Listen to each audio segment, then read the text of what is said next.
Hey guys, my name is Armando. I'm a third-year economics student. Today, I want to share with you guys my top time management tips for university students. The change from high school to university can feel like a lot. The difficulty of the courses increases, the amount of workload increases, and you're going to find yourself spending some more time on assignments and tasks just because they're completely new to you and you're not used to them.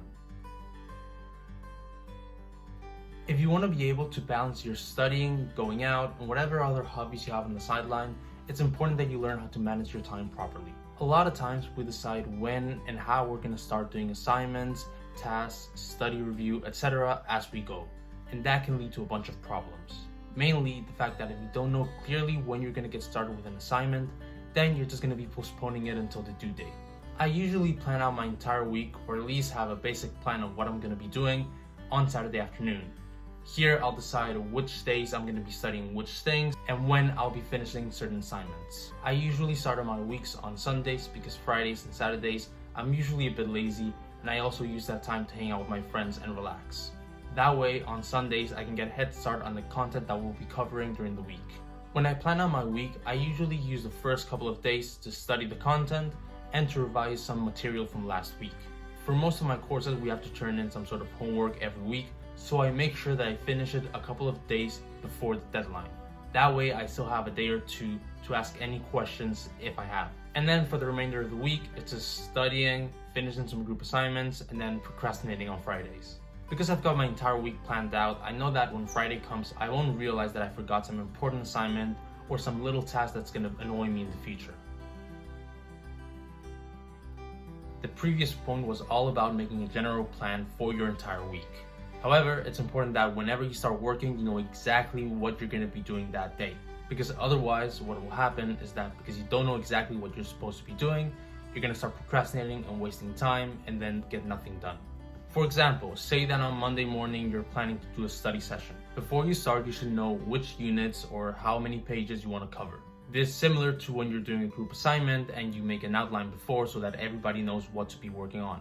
What I'll usually do in addition to this is that the night before, I'll leave out on my desk whatever study materials I need for the study session or the book marked by the page where I'm supposed to start.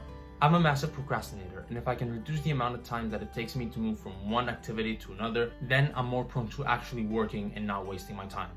It's as quick as finish my breakfast, sit on my desk, and then open the book immediately by the page that I marked the night before.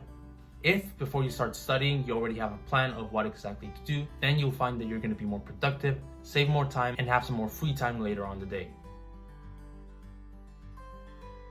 One of the best time management tips that I've learned is that before you start a task, you should have a rough idea of how much time you want to spend on it. It can happen sometimes that you start studying a subject and then it seems like it's an endless task and that you're never going to finish it, so you just zone out and you stop focusing and then eventually you just quit. For this, beforehand, I usually decide how much time I'm going to be spending on a certain unit or topic and when I'm going to be taking breaks. For example, again, say that on Monday morning I want to study for 3 hours and I need to cover Unit 1 of Corporate Finance and then Unit 1 of Microeconomics. What I'll usually do is that I'll start with whatever subject is annoying me the most at the time and then take a 10-minute break every 15 minutes. If after the first 2 hours I still haven't finished the first subject, then I'll just write down whatever I have left and move on to the next one. Because I know more or less how much time I'll spend on studying, I know that I'm not going to spend the entire day trying to go through the course materials, and then I'll have some free time later to hang out with my friends or do some hobbies. This can also be used on other things that you do throughout the day, like for example, scrolling on social media. You might decide that you only want to do that for 15 or 20 minutes, and once that time is done, you go and do whatever other tasks you're supposed to be doing that day. Eventually, you'll notice that you accomplish more things throughout the day while spending less time on it. There's a trick that I've been using throughout this past year and it's honestly been really helpful. It's called the 2-minute rule. And it states that if there's a task that you can finish in 2 minutes or less, you might as well just do it now and not leave it for later. A lot of times it happens that we leave some small tasks for later because they take very little time and we view them as insignificant. These tasks start adding up and eventually we have a pile of unfinished things to get through at the end of the day. On top of this, we'll also be spending some time planning to do them or just dreading to do them, when we could have just gotten over with them in no time. Of course, this rule should be applied to tasks that are related to whatever you're doing at the moment.